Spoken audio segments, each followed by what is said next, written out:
In the coastal town of Loboc, Bohol, where the river curved silver under the afternoon sun, two voices had grown up singing to each other across a narrow street. Liwanag Santos, whom everyone called Lia, was raised by her grandmother in a house with a leaking roof and a piano missing 3 keys. Her grandmother had once sung in the church choir of Loboc's old stone chapel, and it was there, among the candle smoke and the creak of wooden pews, that Lia first understood what her voice could do. Across the street lived Rafael Dominguez, a boy with a builder's hands and a tenor voice so unexpected that the first time he sang in public, at a barangay fiesta, the crowd went silent before it clapped. Rafael's father drove a jeepney and never finished high school, and he used to tell Rafael that dreaming in a small town was a luxury they couldn't afford. But Rafael dreamed anyway, quietly, in the shower, on the roof of his house at night, in the spaces between his father's warnings. Lia and Rafael met properly at 16, paired for a school recital neither of them wanted to do. She sang Puccini badly translated into Cebuano, he came in on the harmony without being asked, and something clicked that neither of them could explain. They started practicing on the riverbank after his shifts helping his father with the jeepney and after her shifts waitressing at a tourist restaurant that served lunch on the water. Neither family had money for real training. Lia learned technique from grainy YouTube videos on a phone with a cracked screen. Rafael learned to read music by borrowing a hymnal from the chapel and matching notes to sounds he already carried in his head. They sang at weddings, at funerals, at the town fiesta every year, and slowly, the whole of Loboc began to say the same thing, those two should be on television.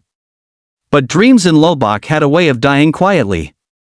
Lia's grandmother grew sick, and money that might have gone toward music lessons went toward medicine instead. Rafael's father was injured when his jeepney was hit by a delivery truck, and for almost a year Rafael took over the driving route instead of practicing scales. Rafael and Lia kept singing anyway, in stolen hours, because it was the only thing that felt like breathing. When Lia's grandmother, from her hospital bed, heard that America's Got Talent was holding auditions that would be broadcast to millions, she gripped Lia's hand and said the kind of thing grandmothers say only once in a lifetime, "Sing for me while I can still hear you." That single sentence became the reason they applied. They didn't tell anyone in town, afraid of the shame if they were rejected. They saved for 2 years, working extra shifts, selling Rafael's father's old tools, until they had enough for 2 plane tickets and a week in a cheap hotel. The night before the flight, they stood on the riverbank one more time and sang the duet they had chosen, an aria neither of them had officially trained to perform, and when they finished, neither could speak. They simply looked at the water and understood that whatever happened next, they had already done something impossible just by getting there. The audition hall was nothing like Loboc. Bright lights, a roaring crowd, for judges seated behind a long table, cameras gliding on silent rails. Backstage, Lia's hands shook so badly she couldn't hold her water bottle. Rafael, usually calm, found himself repeating his father's old warning in his head, dreaming in a small town is a luxury, except now he was standing in the very room his father once said people like them didn't belong in. When their names were called, they walked out in clothes borrowed from a cousin who worked in a boutique, Lia in a simple navy gown, Rafael in an ill-fitting but carefully pressed black suit. Simon Cowell, seated at the center of the panel, glanced up with the particular boredom he reserved for acts he assumed he had already seen 100 times. "So," he said, "an opera duo. What makes you two different?" Lia answered in halting but steady English. "We are not trained. We are just 2 people from a small town in the Philippines who love each other's voice." Simon raised an eyebrow, unconvinced, and gestured for them to begin. The music started, a single piano note, and then Lia opened her mouth and the entire hall seemed to still. Her soprano rose clean and aching over the first phrase, and before the judges could exchange a glance, Rafael's tenor entered beneath hers, warm and steady, and the 2 voices wove together the way they had for years on that riverbank in Bohol, except now with nowhere to hide and everything to prove. The judge, who had been mid-sip of water, set the cup down without looking away. Simon Cowell's practiced neutral expression cracked somewhere around the second verse, his eyebrows lifting, his pen forgotten on the desk in front of him. The crowd, which had been murmuring, went utterly silent.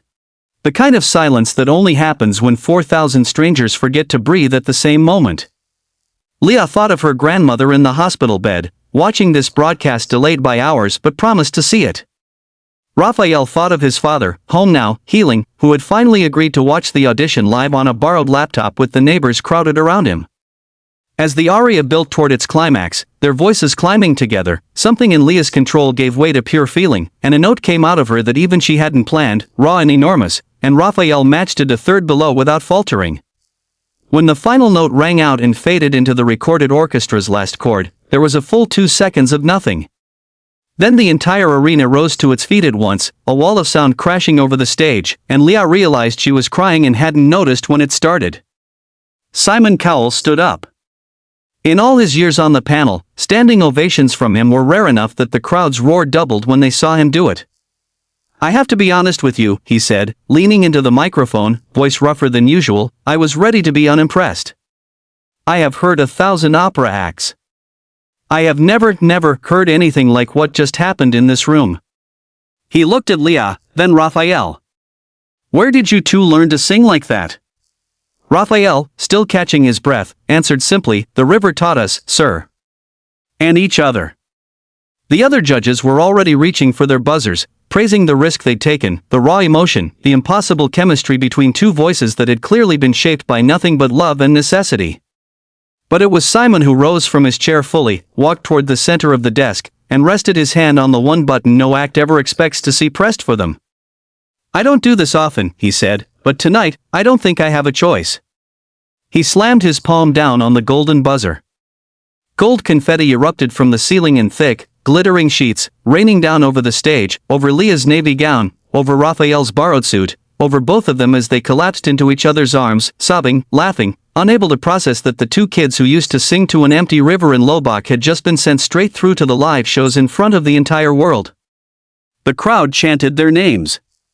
Confetti clung to Lia's hair as she looked up toward the ceiling, toward the lights, and whispered a silent thank you to her grandmother, hundreds of miles and hours away, who would wake up to a phone full of messages and a video that had already begun its journey around the world.